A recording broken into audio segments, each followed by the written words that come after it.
future of Bitcoin mining look like right now? And what are some of the things that could change along the way? I think the future of Bitcoin mining right now is everything's going to be rack mounted. It's going to be hydro. We're going to get to 1 petahash, right? That's coming up. They're already at 860 terahash. So that new design, I like the way that they made the machine, because they didn't make the machine faster. They made the electricity smarter, basically. Is that a good assessment of it? Yeah, essentially. So you've got the same this you've got the same chips, the same capabilities, and using the hydro infrastructure lets you increase your density substantially. The other factor with the rack mount hydro styles is it makes it a lot easier to phase into existing data center infrastructure and a form factor that the tech world is familiar with. You're no longer looking at the Shebox styles or the, four fans on all different areas trying to scream through. When you just plug in a unit into your rack and you run a cooling loop that goes to your building's water system or anything that you're using to circulate that heat out, it's a substantial improvement, and we're going to start seeing more and more of that in the industry. The size factor is a big thing too, because it used to be one shipping container was a megawatt. Now it's kind of four big refrigerators is a megawatt, and the amount that they can pack into that small space is pretty amazing. That's the area that I'm looking at. I'm looking at the Bitcoin miners and other miners that are in that space, because I think that there's a lot of opportunity for like Tim Martinez who's here earlier. He's putting him in the basement of his small building. They have a half a megawatt to work with, and it gives them an opportunity to get the most out of a small space. Yeah, we're definitely seeing the energy density of these machines, this hardware, get more and more compact. I mean, we've seen Mara coming out with their three-phase immersion units. I don't even know if it's technically immersion. It's kind of like a vapor degreaser all combined in one box, and you can get a megawatt in an 8 by 8 by 8 box. And what's really cool about this, going back to the Hebrew use side of things, is if you look at New York City and a lot of other district places, they have this central boiler at the basement of a lot of buildings, and they have the energy infrastructure, but they don't have an efficient way to transmute or transport that energy. And I think that that's where something like this vapor degreaser style of cooling system can come into place. If you could stick a megawatt of heating in all of these buildings in downtown Chicago, we could go from a zeta hash to 1.5, almost 2 zeta hash in a very short amount of time. Yeah, absolutely. And they're paying for that electricity to use and create the heat anyway. So you're substantially improving efficiency in operations, and as electricity and as power infrastructure becomes more and more scarce, as we get more and more dependent on electricity and the demand and production isn't keeping up, miners have to get creative in finding that. And if some of that means instead of burning a megawatt on your apartment building's boiler, you burn a megawatt on mining to get the same output of heat, that's just a win-win all around. Absolutely. Something I'm going to highlight in my presentation later is that there is a direct correlation to energy usage and the prosperity of a nation. There are no energy rich poor countries and vice versa. So the more energy that we use, the more that we develop and benefit as a nation, as an industry, as a population. And so what Bitcoin miners are doing is seeking out the cheapest cost of power, and they're doing this in a lot of really innovative ways. And the more that they use that power, the more that they're able to bolster energy grids. I think that's a great jumping off point, because I think one of the big things in Bitcoin mining is, we talked a little bit earlier, the big guys are getting bigger. If you're unfamiliar with Bitcoin mining, there's about 15 companies that rule the world. They have all the Bitcoin mines, they have all the cheap energy, and those companies are starting to buy Bitcoin, and they're just getting richer and richer and bigger, and they're pushing out opportunities because they're able to buy power and the machines at such a low price. But what I think there's a great opportunity for all of us is there's kind of this artisanal Bitcoin mining, where we can get in there for half a megawatt or even a few hundred kilowatts, and make these small Bitcoin mines by using innovation. not only the heat reuse, which is a different use, but there's oil and gas opportunities that I talked about a little bit earlier, and you're familiar with them. You have a small rig in Pennsylvania. Yeah, so as I mentioned earlier, in addition to ASIC Plug, I'm also Chief Mining Officer of Kratos Digital Mining. One of our sites is actually at a stranded natural gas facility. So this facility has been in operation for many years, running conversion to LNG. It's out in the hills. There's no power infrastructure. There's no pipeline. So the only way that they can monetize their gas is pump it out of the ground, run it through compressors and chillers, put it into a truck, drive the truck away. Well, when diesel prices started going up and LNG prices started going down, they got to a point where that just doesn't make sense. It's too expensive, too costly to run. So what we were able to do is come in, run their generators, feed the power to our Bitcoin mining containers, and we've got a couple hundred miners up there running on a Starlink out in the middle of nowhere. Last gen, cheap equipment that we got going, and it's running very profitably because we can consume the gas right out of the ground at the source. We don't have to go through middlemen. We don't have to go through substations and power feed lines or anything. We're all right on site. And then when it comes time for them to meet their LNG quota, they flip the breaker for 3 or 4 days, run LNG, put it in their trucks, take them away, flip the breaker back on, our mine kicks back up. So it's a phenomenal way to utilize stranded resources to monetize and pay back for the site operation expense. Yeah, and you mentioned this in your previous presentation, John. The amount of flare gas in the world is substantial, and being able to monetize that flare gas allows you to, obviously create different revenue streams, but clean up our environment. And this is something that I'm very passionate about with the heat reuse side of things, but also in the waste mitigation. You're seeing a lot of Bitcoin mining sites pop up in landfills, pop up in other areas where waste like methane or garbage is creating methane, and they're able to use that methane to create a process that burns and creates energy, and then they're mining Bitcoin, which is monetizing that process.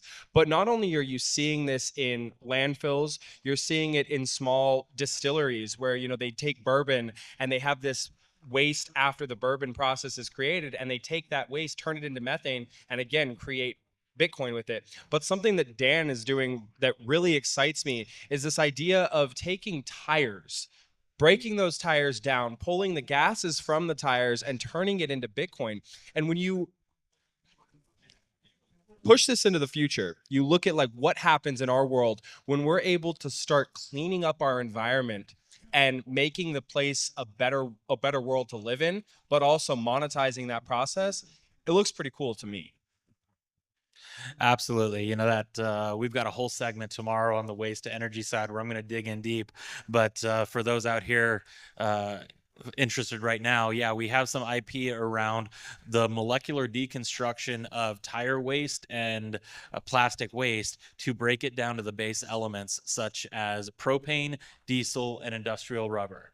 And when we can run the propane and the diesel through our generators that have dual layers of carbon scrubbers, we can reduce the emissions of the generators by 99%.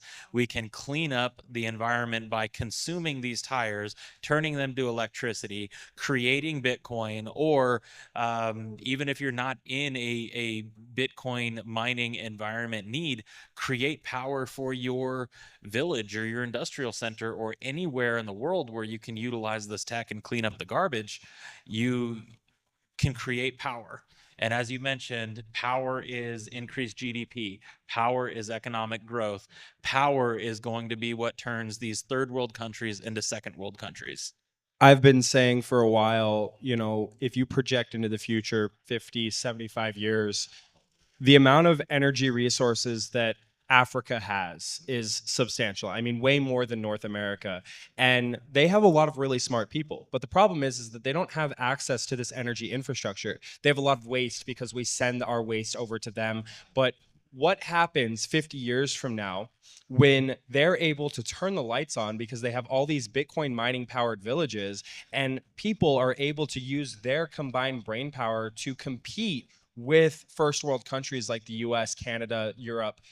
I really do believe that we're going to see great innovations come out of Africa and other third world countries as they kind of start skipping over some of the, you know, trajectories that we've gone through. And I think that they're going to start competing with us on a level that we can't even imagine. We can't understand it. And there's an interesting story about they put computers and they put all these interfaces and these different devices into areas where they have no education, no knowledge of how to use them, no prior training or anything, and they let them figure it out. And over the course of 5 to 7 years, there are people who are able to have no education and take a computer, become fully educated, and learn how to program and make innovative ideas.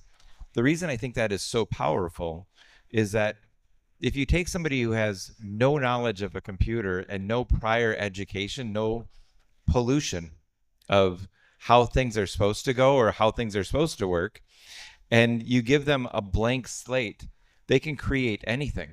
Like a lot of the restrictions on our creativity is what we are told that we can't do ever. That's the impossible, right?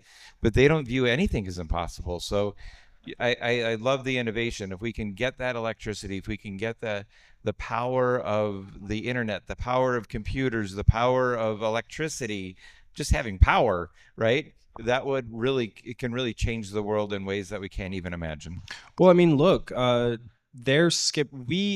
started with the phone lines, the phone networks, you know what I mean? And then we moved to Wi-Fi networks, and now we're all connected through computers. They're completely skipping that phone line process, going to Wi-Fi towers, and now everybody in third world countries has cell phones. That's going to happen with Bitcoin and energy infrastructure as well. They're going to skip over some of the roadblocks that we went through, some of the growing pains that we went through, and they're just going to skip it entirely, and they will be better off because of it. Absolutely. One of the things that I'm excited about in kind of discussing the waste energy, the tire stuff, is it enables the creation of another level of gig economy out there. So in some of these third world countries, having the ability where someone can go around, collect garbage off the streets, take it to a facility to be processed and weighed, and they get a little receipt printout with a QR code, scan it, and they get their sats. You know, they beep boop, they get their satoshis for the day, and realized I'm in a struggling country. I don't have a quote unquote job, but I just spent 6 hours cleaning up my community, and I made enough to, support my family for a couple of days, get some groceries, cook a meal, and that kind of innovation I think is coming, and that is going to be a game changer into a lot of these third world nations. Yeah, definitely. I want to shift the conversation just a little bit because I'm getting ready to have a conversation on my podcast, the Build a Mind podcast. That's for anybody who's, in the audience listening. But I'm going to be having a conversation with this guy, Nick. He's getting ready. He's learning and educating himself about the infrastructure that's required to mine in space. We talk a lot about energy producers, what's going to happen when your energy producer becomes a Bitcoin miner. But what are some of your thoughts on like where the mining industry is headed when we need more and more energy infrastructure to provide the compute necessary for these high power data centers? I mean, you take into the space into account. I mean, you've got so much solar power up there. Nobody's doing it. I mean, all it takes is just one person to figure out and crack that egg. What are you seeing? What are some of your thoughts moving into that space? So I am all for energy innovation and projects.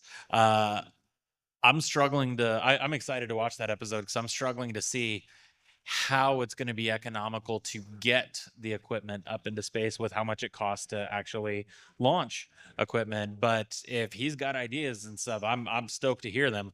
One of the things that I've been excited about is a number of years ago, I saw about a company that was creating generators that would produce power based on ocean waves. And I just recently saw that there was an innovation, and I can't remember which country it was over in Europe, but they're essentially like giant floating buoys out, a couple hundred yards out from the shore, and they're anchored at the bottom with electrical lines that send the current to the centralized charge controller essentially, and then feed back to the mainland. And as the ocean waves comes up, it moves the buoy up and down, and it turns a turbine essentially on the inside to create power. Now, something like that in an array where you're self-consuming the energy versus putting it through a microgrid and then feeding it back, you could have that setup where you don't have to do anything other than anchor it down as it goes through. You can consume the power into miners in this buoy, and even set up an array of them where you've got like your centralized data center buoy that has your Starlink on it and your Wi-Fi mesh network, Unify systems or something to pass network to each individual unit. Run a rack of miners inside there, and then as they move up and down, they just perpetually run the miners, feed stock their little battery arrays in there to keep them going. And that's infinite power forever. If your ocean waves aren't coming, you're having problems. Yeah, you got bigger problems. That's a bigger issue than mining. Yeah, we hear a lot of FUD around like energy use and, oh, Bitcoin mining is going to use up the world's energy by 2025 or whatever it is. And the biggest misconception there is that the world generates a lot of energy. We have so many different ways to harness power. And that power is being created anyways. You look at a waterfall, like you can hear it. You can hear the sound that water makes as it's falling, 300, 200, 100 feet. There's power to be generated there. And it's just that we haven't spent enough time to innovate and create those methods to harness that power. And once we start doing that and we start relying less and less on fossil fuels, I really think that we start to see a lot of prosperity in humans and in what we can create and what we can generate with Bitcoin kind of added as a layer on top of it. Absolutely. Most people have that negative connotation that they've gotten from politicians of Bitcoin mining is about greed and wasting power. But the reality is Bitcoin mining is the number one driving factor for renewable and sustainable energy sources on Earth. The drive to get Bitcoin, to decentralize the financial markets, and to operate the blockchain has been the number one driving factor in alternative energy sources. It's not about people's feelings. It's not about, trying to meet a political party line. It's about trying to find an economical way to continue progress in the world. Yeah, I agree. And you talk about decentralization. I think when you talk about energy and decentralization, I think the ultimate dream is to be decentralized or be off the grid. Like if you could not pay an electric bill and you could power your car and you could power your Bitcoin mine. Careful, John, you're going into a weird space. No, I'm not talking about Teslas. I'm just saying you can have a Rivian or whatever.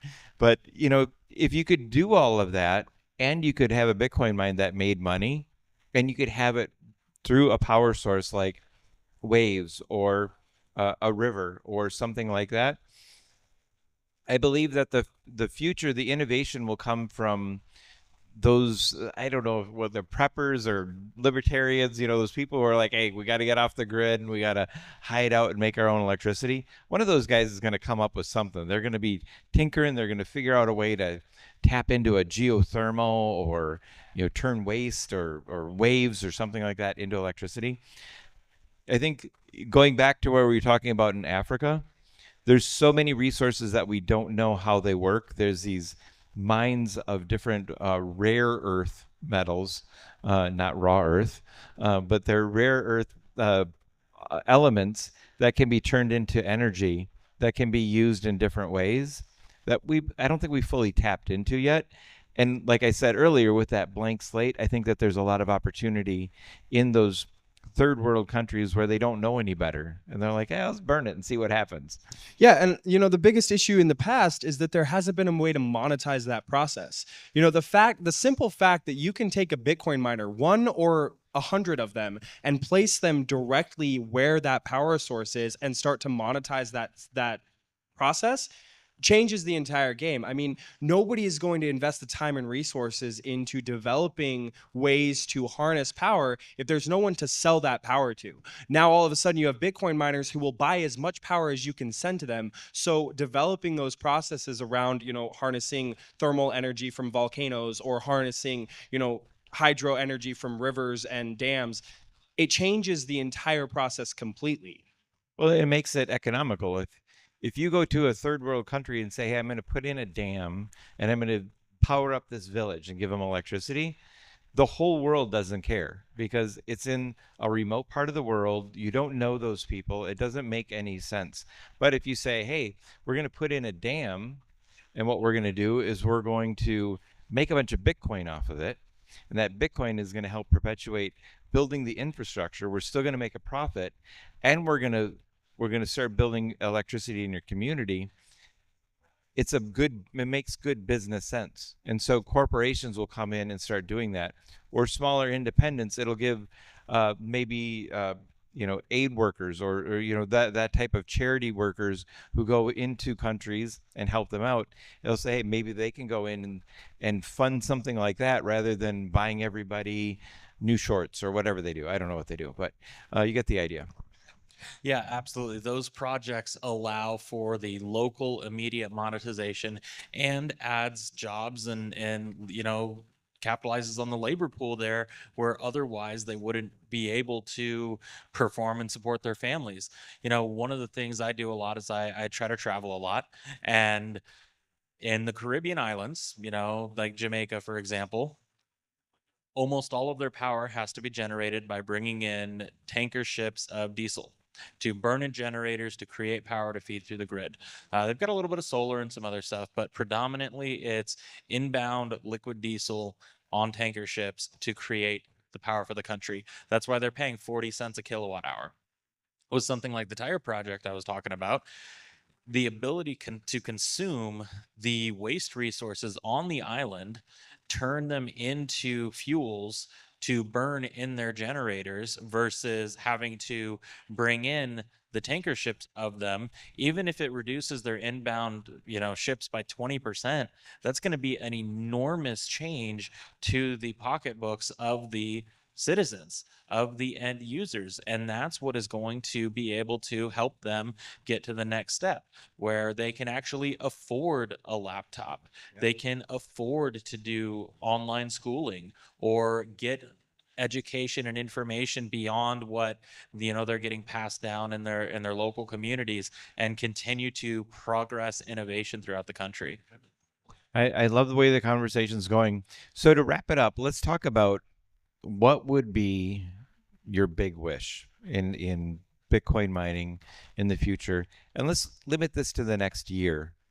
What do you think can realistically happen in the mining space that would really push things forward? Higher temperature chips. I want to see hardware that can reach higher thermal temperatures. I'm really into heat reuse.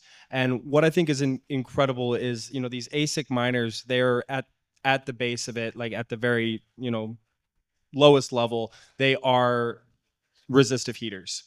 But what happens when those resistive heaters can hit 100 degrees Celsius, 212 degrees Fahrenheit? They can boil water. What happens when you can boil a fluid is you can start to spin it, you can create steam, and you can spin a turbine and start to generate power in and of itself, which then feeds back into the system. It becomes a perpetual cycle of feeding power back into the system to create more power to generate these Bitcoin miners. And I think it's going to happen as more and more manufacturers realize that there is a huge market for heating infrastructure in the world. I mean, 50% of energy usage in the world, global energy usage, it comes from heat, whether it's comfort heat or industrial heat. And if we can get these chips, this hardware to a higher temperature, we're going to see a lot of innovation come from that.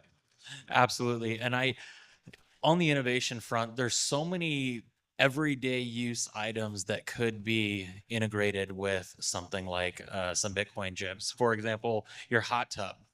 If you have a hot tub at the house, either 120 volt or 240 volt, you're using electricity to heat the water. There's no reason that you can't have that set up. Nowadays, everything is smart something. So, 2025 hot tubs come out with smart sensors. So you can use the hot tub app to set your timer and all that. Well, that connects to Wi-Fi, meaning your networking on your Bitcoin's handled. In a little setting in the app, you put in your Bitcoin wallet, it runs your chips and uses that to heat your water, and you're now paying yourself for the electricity to heat your hot tub. That's just a no-brainer. Same kind of thing with water heaters or defrosters. There's a lot of cold climates where you can integrate everyday items that will make a huge improvement in people's lives, and I'd like to see that. I'm also very passionate about heat reuse, and another factor that I want to see coming is scalable consumer grade units that are so simple. You can just hand them out at Walmart to anyone walking in and say, hey, plug this in, follow these 3 steps instructions, and you are mining Bitcoin at home and helping to decentralize the network. Yeah, it's, there's a really great foundation called the 256 Foundation, and they're working on a lot of innovations, open source innovations that allow for people like you and me to develop on their platform instead of, buying a computer or an ASIC from Bitmain where you don't have any ability to go to the back end and see how this product works and how you can, fix the form factor to suit your needs. We're going to see a lot of development start to come out where you can build your own form factor and create products that you can start to sell in Walmart that are super easy for grandma to set up. That's my wish for the year, with Solo Satoshi becoming so popular with BitAxe and having it an open source platform. I'd like to see more innovation in that space where people can think outside the box. Like we're kind of like in space heaters and we're kind of in this little world. There's a whole other world over here that we can't see yet, that we don't understand. And that innovation, and having that open source, I think is going to give some opportunities where someone's going to say, one of these brilliant people here at CypherCon, they may not know anything about Bitcoin mining, but they may be able to see what's happening in that Solo Satoshi and go, oh, I'm using this in this completely different application, and this might be a solution over here. I don't think the answer comes from within the Bitcoin world because I think we're so focused on what it is and how it's working. I think we're going to plant the seed, and then that creativity and that innovation will come from brilliant people like people here at CypherCon or other industries. Absolutely. I completely agree with you, John. So that was a great conversation. Thank you so much for joining us. Yes, a huge crowd here today. We just are having so much fun at CypherCon. Yeah, it's a lot of almost fun. Like COVID times right now. I'll tell you, people should be more excited about Bitcoin. I'm super excited about Bitcoin. You are. I'll talk about it all day long. You're a Bitcoin nerd. You can do this all day. I am. We got a bunch of computer nerds in here. They should be using ASICs and be nerds over there as well. They are. We're selling, you're doing great over here. You're selling some fantastic products, the nanos. We have computers. Come try to hack them. Yeah. And with that, we're gonna take a short break, and then we're gonna bring Trevor up here and do. Everybody's a heat punk. We're gonna talk about heat punks, man. Not just cypher punks, heat punks. You need a punk rock intro song. Yeah, I probably do. Do you have one? And a fog machine. We're working on it right now. Do you want me to beatbox for you? Oh, I can't rap.